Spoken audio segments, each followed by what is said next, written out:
lamun manehanana di musibahan ku Gusti Allah kalengitan umur unggal poe urang teh kapan ieu leungit umur sebagai modal dibandingkeun jeung leungit dunia nyana prihatinan kana leungit umur batan leungit dunia eta jelema bakal salamet jaga di akhirat. Tapi lolobana jelema anu katingali jeung nu kadenge ku kaula mah cek Ali bin Husain teh ai leungit dunia mah cerik luar biasa, leungit onta cerik luar biasa, leungit dinar dirham cerik luar biasa, boro-boro eta dagang kerugi ge cerik luar biasa jeung cerikan dunia nu bakal ditinggalkeun ai umur leungit teu pernah dicerikan.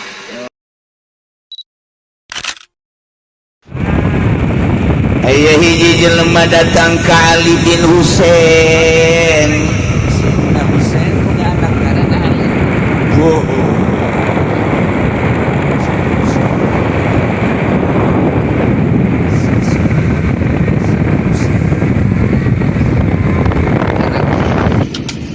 Hebat.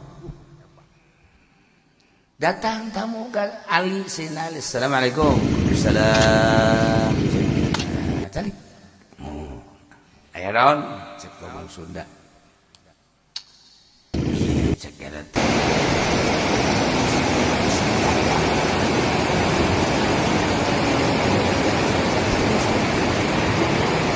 ya leuwih ngadina aya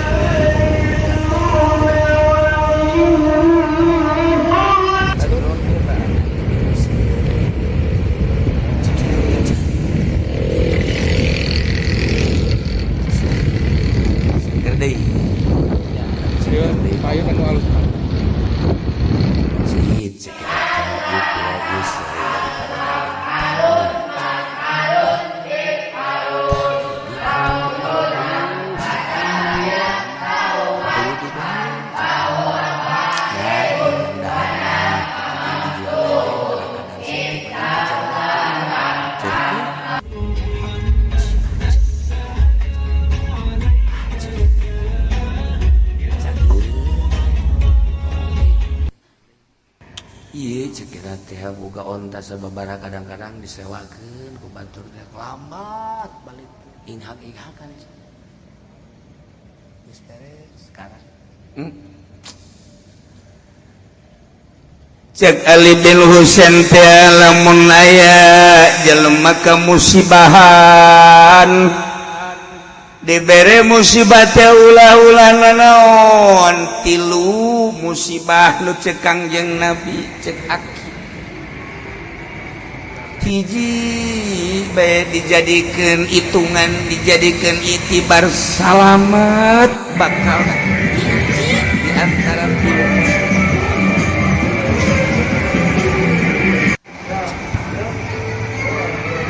nomor kahiji musibah teh kaleungitan umur lamun manehanana di musibahan ku Gusti Allah kalengitan umur unggal poe urang teh kapan ieu leungit umur sebagai modal dibandingkeun jeung leungit dunia nyana prihatinan kana leungit umur batan leungit dunia eta jelema bakal salamet jaga di akhirat. Tapi lolobana jelema anu katingali jeung nu kadenge ku kaula mah cek Ali bin Husain teh ai leungit dunia mah cerik luar biasa, leungit onta cerik luar biasa, leungit dinar dirham cerik luar biasa, boro-boro eta dagang kerugi ge cerik luar biasa jeung cerikan dunia nu bakal ditinggalkeun ai umur leungit teu pernah dicerikan.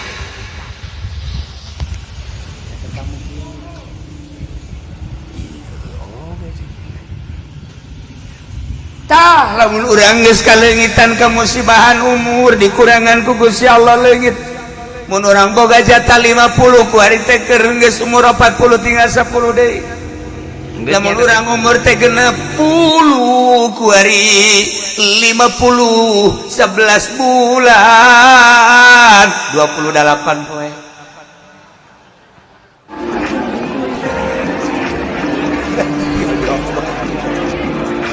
umur leungit tapi kurang teu pernah kaleungit teh poe anu lobaan pakai ibadah apa lobaan pakai maksiat ku aing teh poe anu kuari tibalik datang ka ayeuna geus sabaraha puluh tahun pernah urang nyencerikan leungit umur sebagai modal. Gusti Allah nalangsa teu pernah kunaon aya leungit derajat kitu. Masya Allah leungit duit mending gede 10.000 kayak ngadukunkeun aya beakna mapan 2 juta. Eta kan garoblok teh jelema eta garoblok teh jelema. Eta kan Masya Allah cek MDT mata-mata ieu teh kitu jatuh ketiban tangga. Jadi motor beat apel Malaysia oh ya waduh pulang sebuka lagi waduh anjing sudah 25 juta pulangnya sia goblok apa tolol sih legit motor beak ambo beak 25 juta ya saya rek pegat ratena aing mah penasaran doang sa ieu jelema anu malingna aing jauh doang aing mah pokona mah teu dikrik ukumahakeun aku lagi loba cenah kula lagi foto mah nyaho we jelema malu ukumakeun malu ukumakeun kita sepeda naon hayang nyaho doang cenah aing jauh mah pasti dibebek ku sia eta ngomongna malina naon eta leungit motor mah eta leungit sendal mah eta leungit duit mah kainget-ingetin terus malah mah 15 tahunan silam pernah leungit motor datang ke kuari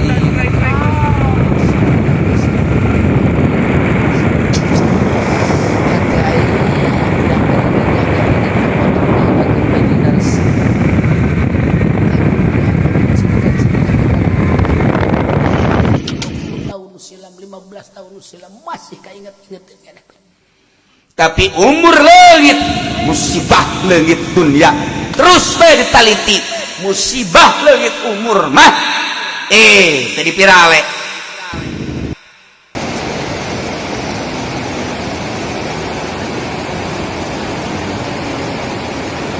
duka dua musibah rezeki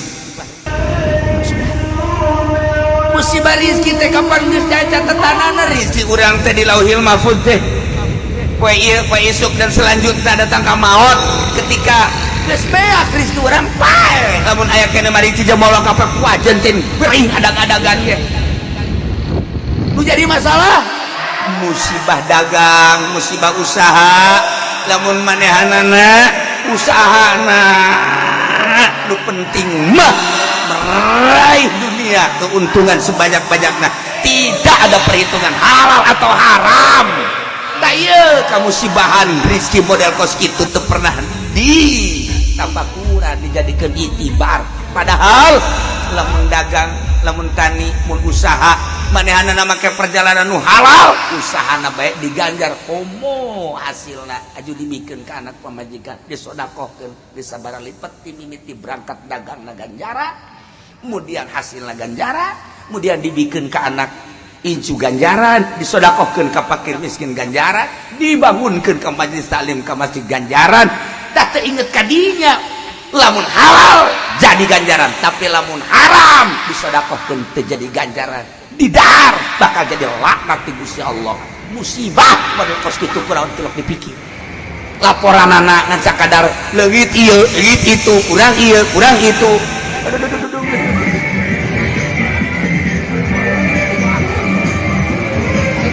lain jareka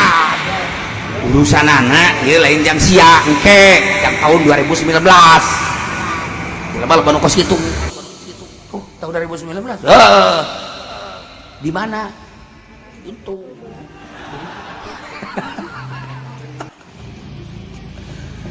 Kuari mimiti dagang nyokot duit bang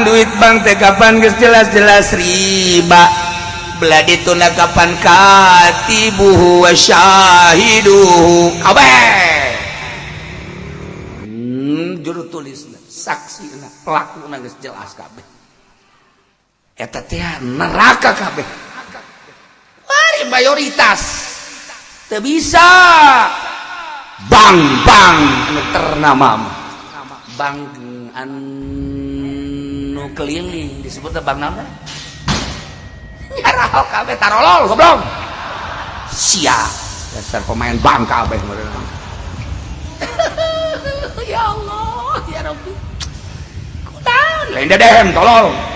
sia datang ka bae bang keneh bae bang kita urusan rezeki musibah ketika orang make duit anu haram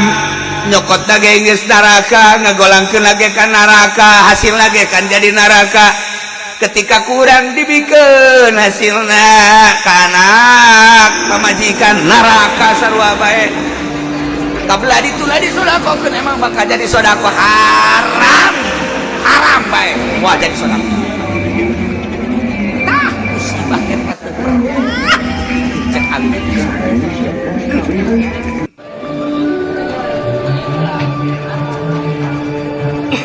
dudududu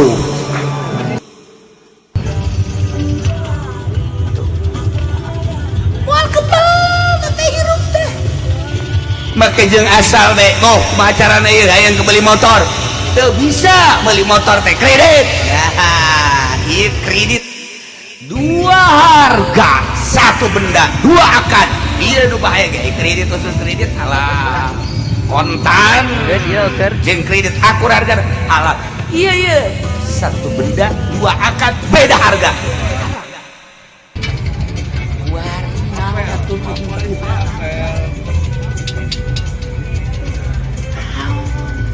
ayo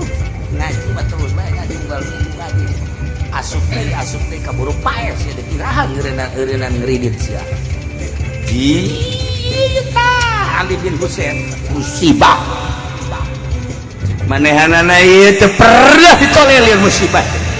naon teu pernah diperhitungkeun Masya Allah dari tunggu sekarang